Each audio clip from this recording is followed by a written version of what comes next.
চালের গুঁড়িটা দিয়ে দিলাম, জল ফুটছিল।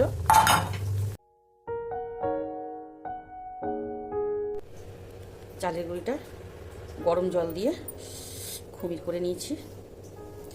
এর মধ্যে এই যে ছানা কাটিয়ে রেখেছি, এই যে দুধের ছানাটা দিয়ে দিলাম।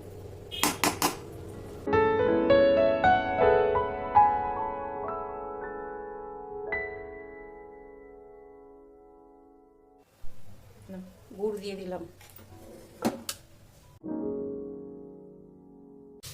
চিনি দিয়ে দিলাম।